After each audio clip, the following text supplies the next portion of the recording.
제자들에게 나타나신 부활의 주님, 24장 36절부터 마지막 53절까지 말씀을 나누도록 하겠습니다. 예수 그리스도는 흑암의 무덤에서 찬란한 부활의 아침에로 제자들과 우리들을 초청하십니다. 그러나 제자들은 예수님의 부활을 믿지 않았습니다. 아니, 믿을 수가 없었습니다. 우리들 가운데도 예수의 부활을 당연히 믿는다고 하지만 우리 가운데 조그마한 어려움을 당하면 예수의 부활을 전혀 믿지 않는 사람처럼 받아들이는 사람들이 참으로 많습니다.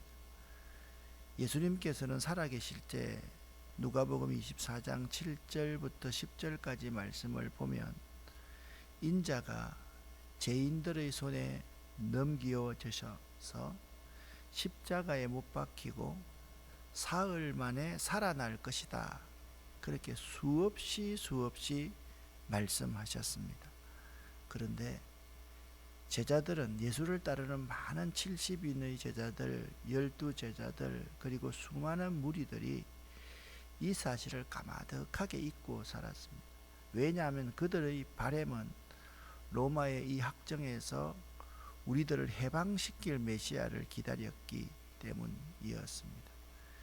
여인들은 예수님의 무덤에 갔습니다. 천사들의 말을 듣고 그때서야 예수님의 말씀을 기억해냈습니다. 말씀을 기억해내는 것은 매우 중요합니다. 우리 삶에 있어서 말씀이라는 것, 그것이 있어도 되고 없어도 되는 것, 어려운 순간에 한순간 우리를 위기에서 구해내는 정도로 말씀을 생각한다면 그 하나님의 말씀은 하나님의 말씀이 아닙니다. 일반적인 다른 종교에서 말하는 그러한 좋은 말 많이 있습니다. 그러나 하나님의 말씀은요, 우리가 믿는 하나님의 말씀은 우리의 생명의 빛이요, 생명의 근원이요, 생명의 근본이라는 사실을 알아야 됩니다. 요한복음 1장 1절 말씀을 보면 말씀이 육신이 되어 우리 가운데 거하신 예수님을 말씀하고 있습니다. 예수 그리스도는 말씀이셨습니다. 말씀이 역사한다는 것은 우리가 믿는 믿음의 대상인 예수 그리스도가 우리의 삶에 역사하는 것과 마찬가지입니다. 그 여인들은 무덤에서 돌아와서 11 제자들과 나머지 모든 70인의 제자들, 그들에게 알렸습니다. 그러나 70인 제자 가운데 글로바와 한 제자는 믿으려고 하지 않았습니다. 그래서 그들은 예루살렘에서 떠나 온천이 있는 엠마오로 내려가고 있었습니다. 이들 모두는 예수를 진정으로 믿지 않는 사람이었습니다. 왜냐하면 예수의 부활을 믿지 않기 때문에 그렇습니다. 우리가 복음이라고 할 때 5가지가 있잖아요. 예수님의 성육신, 육신을 입으신 것, 예수님의 공생애의 사랑을 실천하는 삶, 예수님의 십자가, 예수님의 부활, 예수님의 재림, 이 5가지가 복음의 핵심적인 내용입니다. 이 5가지 내용 가운데 하나라도 바로 믿지 않으면 그 사람은 예수를 바로 믿는 사람이 아닙니다.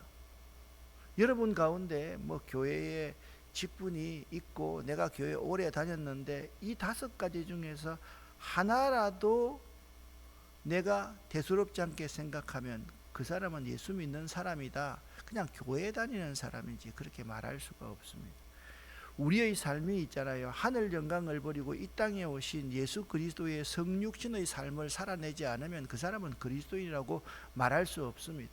항상 상대방의 입장에 서서 상대방을 이해하고 또한 상대방을 배려할 수 있는 사람이 되어야지, 자기 입장에서 자기 생각만 그냥 말해버리고 자기 생각을 강요하고 자기를 따라오지 않으면 틀렸다라고 말하는 사람, 예수 믿는 사람 아닙니다. 진정한 사랑은 예수님처럼 이 땅에 살면서 자기의 모든 것을 다 내려놓고 다 주는 삶입니다. 그것이 예수님의 공생의 삶입니다. 예수님께서는 죄가 없으시면서 십자가에 매달려서 모든 사람의 죄를 대속하기 위해서 대속 제물로 죽었습니다. 기독교의 근본적인 정신은 희생입니다. 기독교의 근본적인 정신은 다른 사람의 모든 죄를 내 책임이라고 말하는 것이 기독교의 정신입니다. 그런데 우리들 가운데 예수 믿는다, 교회 다닌다 하면서 저 사람 책임이라고, 교회 책임이라고, 한국교회는 썩었다고 날마다 말하는 사람, 그 안을 들여다보면 자기가 더 썩어 있는 것, 그것을 발견하게 된다라는 것입니다. 진정한 예수 믿는 사람은 오늘 부활의 기쁨과 부활의 소망이 있는 사람, 그 사람이 진정한 예수 믿는 사람입니다. 진정으로 예수를 믿는 사람은 이 땅에서 우리가 아무리 잘 살고 못 살고 권력이 있고 권력 없어가지고 당하고 이게 전부가 아닙니다. 예수님께서 다시 재림하시면 반드시 선악간에 그 행한 대로 심판하실 것이라고 믿는 그 예수의 재림을 믿는 사람, 그 사람이 진정한 예수 믿는 사람입니다. 여인들은 사도들에게까지 말했지만 그들은 이 말을 흩은 소리로 듣고 정신 나간 여자가 하는 말이라는 생각을 하면서 여자들의 말을 믿으려 하지 않았다. 오늘 마지막 강해를 하면서 여러분에게 꼭 부탁하고 싶은 말씀이 있습니다. 그때서야 여자들이 예수님의 말씀을 기억해 냈습니다.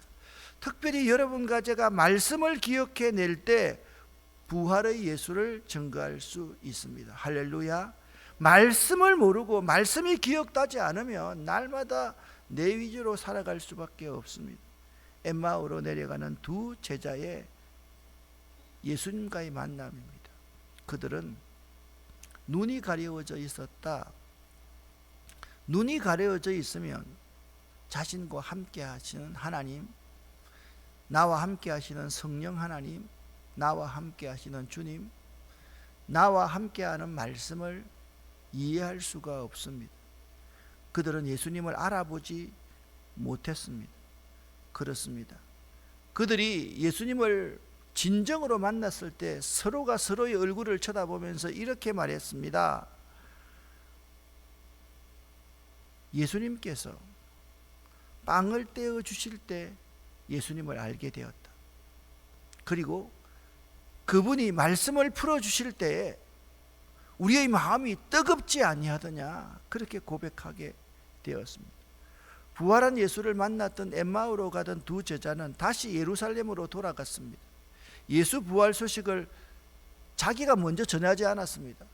벌써 돌아가니까 사도들은 예수님께서 부활하셨다는 사실을 알고 있었습니다.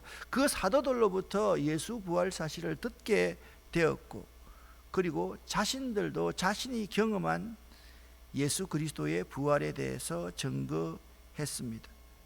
십자가에서 죽으신 우리 주님을 생각할 때 그들은 시리와 절망에 빠져 슬픔에 잠겼었으나 부활하신 예수를 만났을 때 그들의 삶은 소망의 확신과 기쁨으로 바뀌고 말았습니다. 이것이 근본적인 차이입니다. 시리와 절망과 슬픔에 빠져 있는 사람이 예수 그리스도를 만나면 확신과 기쁨의 삶을 살 수 있습니다. 평안을 누리고 살 수 있습니다. 그래서 예수님께서 제일 먼저 너희에게 평강이 있을지어다 말씀하셨습니다. 특별히 주님의 부활에 대해 소문만 듣고서 의심하던 두 제자와 70인 제자, 그리고 나머지 11제자는 자신이 직접 부활하신 예수님을 만난 이후에는 모든 의심이 사라져버리고 말았습니다. 누가는요, 예수님의 창자국과 손자국을 만져보아야 되겠다라는 도마 사건을 전혀 언급해 놓고 있지 않습니다. 예수님이 직접 나타나셔서 내 창자국과 못자국을 보여주셨다. 그러니까 부활하신 주님을 만난 제자들의 모습의 공통점이 있습니다. 그 공통점이 뭔지 아십니까? 그 공통점은 모든 제자들은 성령 강림 이후에 생명을 다하여서 예수의 부활을 증거하는 사람이 되었다라는 것입니다. 할렐루야. 우리가 그렇습니다. 부활한 예수를 만나면요, 예수님의 그 희망, 새로운 삶의 소망, 그 확신을 증거하지 않고는 견딜 수가 없는 마음이 우리 가운데 있다라는 거예요. 만약 제가 여기 있는 근사님에게 돈 1,000억을 주면서, 근사님 절대로 다른 사람한테 말하지 마세요, 그러면 말 안 할까요? 이렇게 말할 겁니다. 목사님이 나한테 1,000억을 주셨는데 다른 사람한테 말하지 말라고 말씀하셨다까지 말 다 할 겁니다.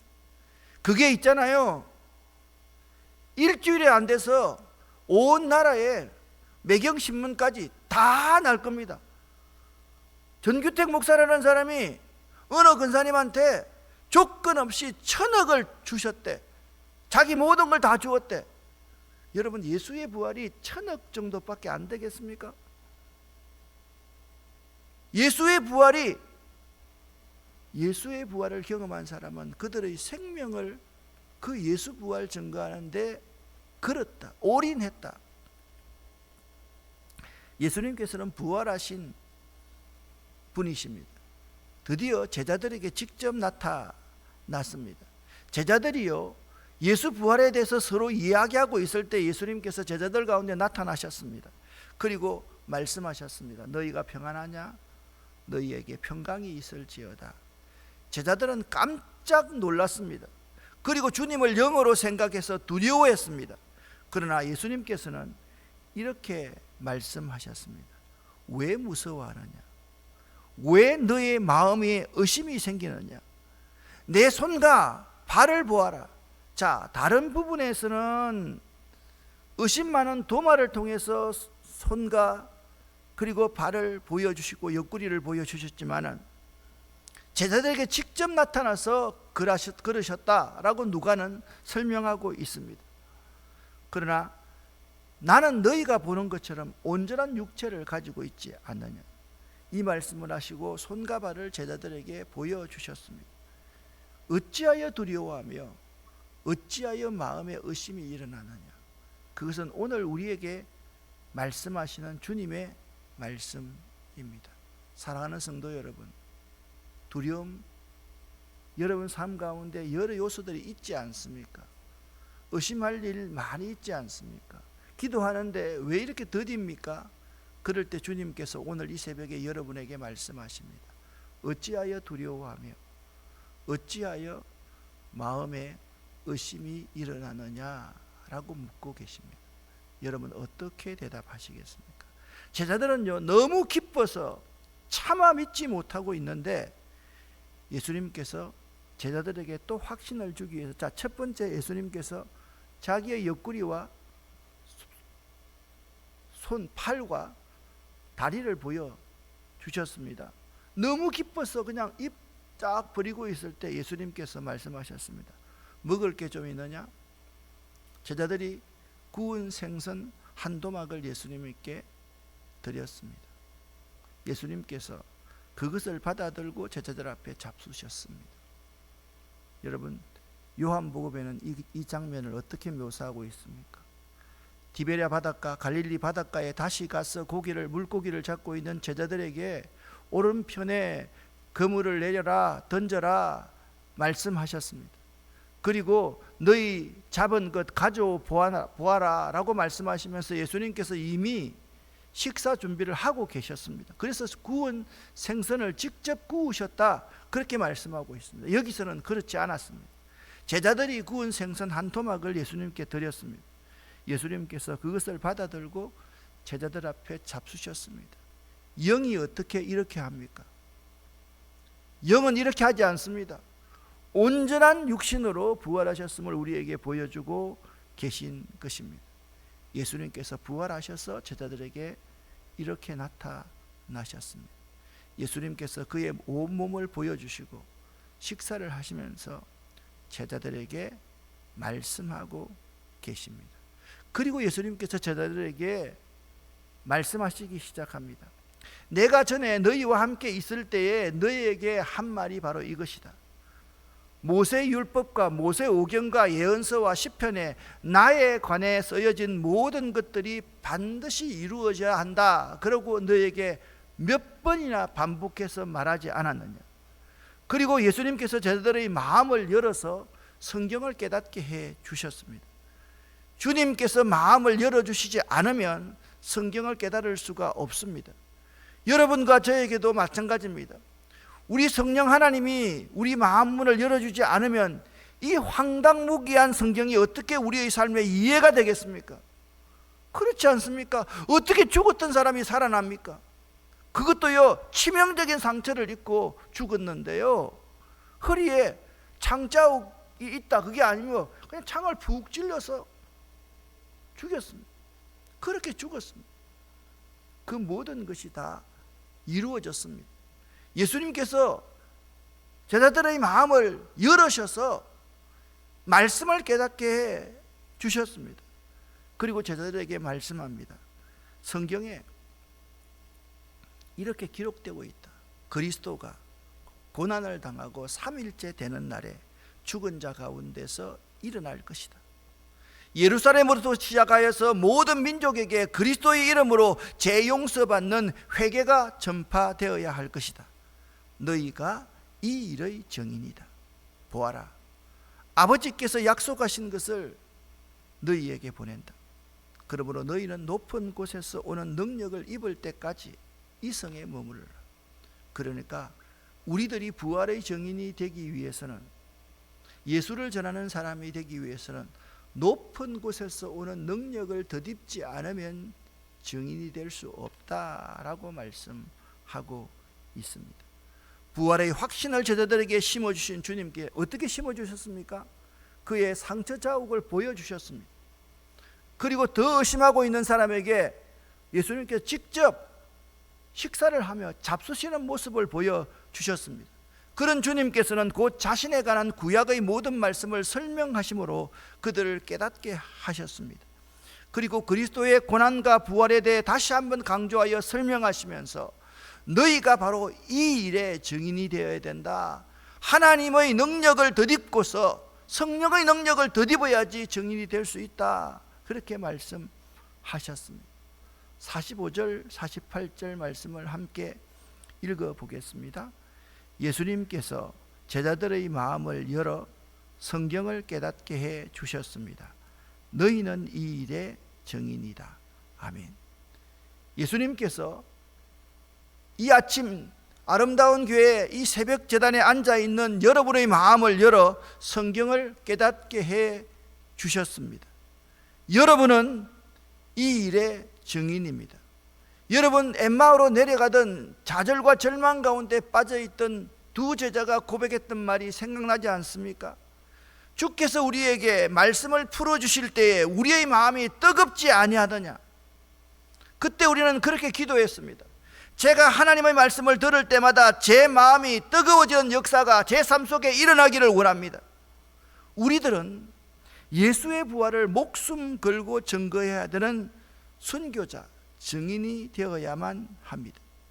예수 그리스도의 증인된 제자들은 하나님의 말씀을 사실 그대로 전파하는 막중한 사명을 받은 청지기입니다. 구약에 백주 대낮에 산 위에 방주를 지으라고 노아에게 말했습니다. 다른 사람들은 노아를 미쳤다고 생각했습니다. 저런 정신 나간 사람이 어디 있느냐고.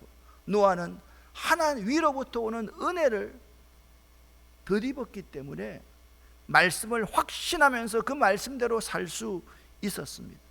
우리도 그런 사람이 될 수 있어야만 합니다. 예수님의 증인되는 삶을 살리라. 그렇게 다짐하는 이 새벽 될 수 있기를 예수 이름으로 간절히 축원합니다. 여러분과 저는 예수 부활의, 예수님의 성육신과 예수님의 공생애의 삶과 예수님의 십자가와 예수님의 부활, 예수님의 재림을 증거하는 순교자적인 삶을 살아야 합니다. 그러기 위해서 여러분과 저는 하나님의 성령을 덧입지 않으면 안 됩니다. 인간적인 모습으로는 절대로 이렇게 할 수 없습니다. 이제 마지막 구절입니다. 50절부터 53절입니다. 저랑 함께 쉬운 성경을 읽어보겠습니다. 예수님께서 제자들을 베다니로 데리고 가셨습니다. 그리고 손을 들어 제자들을 축복하셨습니다. 예수님께서 제자들을 축복하시면서 그들을 떠나 하늘로 들려 올라가셨습니다. 제자들이 예수님께 경배하고 크게 기뻐하며 예루살렘으로 돌아왔습니다. 그리고 그들은 늘 성전에 머물면서 하나님을 찬양하였습니다. 아멘. 저는 이번에 누가복음을 강의하면서 53절 말씀을 보면서 참 은혜를 받았습니다. 저는 이런 생각을 해본 적이 없거든요. 부활한 예수님의 제자가 크게 기뻐하고 예루살렘으로 돌아왔다. 그것은 제가 이해가 되었는데 그들이 늘 성전에 머물면서 하나님을 찬양하는 삶을 살았다. 아, 그렇구나.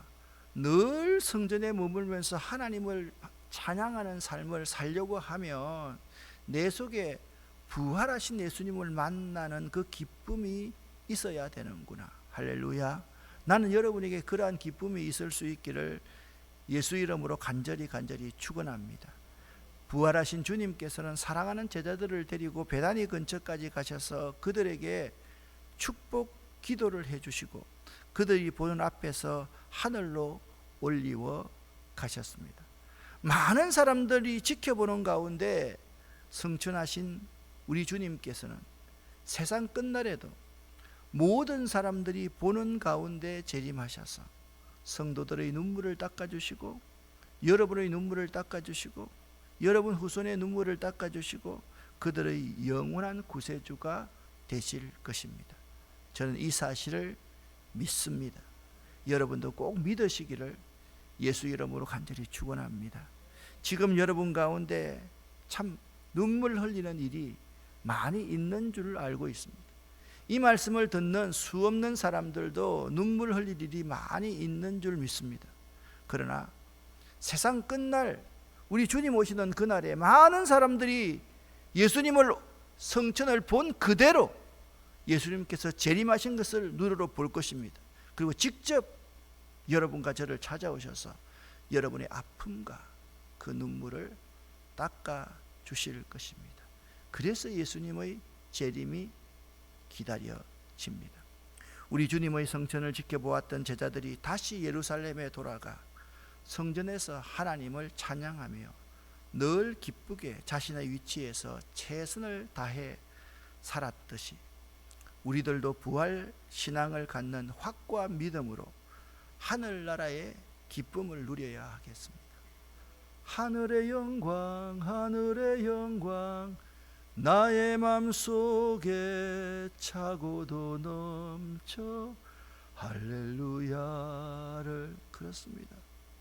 우리가 자꾸 할렐루야 하면서 늘 성전에 있으면서 기뻐해야 되겠어요. 여러분 오늘부터 여러분이 부활한 예수를 만났지 않습니까? 좀 왜 이렇게 막 인상 찌푸리며 사는지 모르겠습니다. 왜 예수 믿는 사람은요 까만 옷 양복 입고 까만 옷 입고 이렇게 성경책 끼고 이렇게 우울하게 그냥 탁 이런 사람이 예수 잘 믿는 사람으로 인식될까요? 왜 그럴까요? 좀 기쁘고 즐겁게 살면 안 될까요? 예수 믿는 사람들이 좀 유머도 하면서 서로 웃으면서 울고 박장대소하며 기쁨을 나누면서 살면 안 될까요? 왜 예수 믿는 사람들이 그렇게 살지 못합니까? 나는 그것이 참 큰 문제라고 생각합니다. 예수 믿는 사람들끼리 모여서 농담 한번 하면요 목사님이 농담한다 그래요. 얼마나 기쁩니까? 얼마나 즐겁습니까? 얼마나 좋습니까? 서로가 서로를 위하면서 부족한 면을 채워주고 상대를 위해서 내가 있다는 생각을 하고 아름다운 천국 공동체를 만들어갈 수 있는 이것은 바로 예수 그리스도의 십자가와 부활, 예수의 재림, 예수의 삶을 우리 삶에 구현하는 것임을 잊지 마시기를 바랍니다. 우리가 지금부터 예수의 십자가를 잘 한번 묵상해 보았으면 좋겠습니다. 여러분 이 십자가에 고난당하는 주님이 달려 있습니까? 우리는 없습니다. 무슨 말씀입니까? 십자가에 예수께서 부활하셨기 때문에 우리 개신교의 십자가에는 고난당하신 예수님이 매달려 있지 않습니다. 로만 캐슬릭 처치에서는 십자가에 고난당한 주님을 매달아 놓았지만 우리에게는 그 기쁨, 그 즐거움, 그 평안이 그러한 것을 가지고 살아야 하리라, 그것을 암시적으로 말씀해 주고 있다라는 것입니다. 이 확신과 기쁨과 평안이 여러분의 삶에 평생 넘칠 수 있기를 예수 이름으로 간절히 축원합니다. 기도하겠습니다. 살아계신 하나님 아버지, 부활한 예수를 만난 우리가 예수의 부활에 대해서, 십자가와 부활에 대해서 이야기할 때 우리에게 찾아오시는 그 주님, 찾아오신 주님, 그래서 그 말씀을 깨닫게 하시고 확신을 주시고 그 말씀 속에 참된 기쁨을 누릴 수 있는 저희가 될 수 있게 도와주심을 감사합니다. 하나님, 우리에게 이 확신, 이 기쁨, 이 평강이 넘쳐날 수 있기를 원합니다. 우리의 삶이 여유롭게 이 삶들을 바라보면서 이 삶을 누리며 즐길 수 있는 예수 제자, 부활한 예수 제자를 될 수 있도록 도와주시옵소서. 예수 그리스도 이름으로 축복하옵고 간절히 기도 올립니다. 아멘.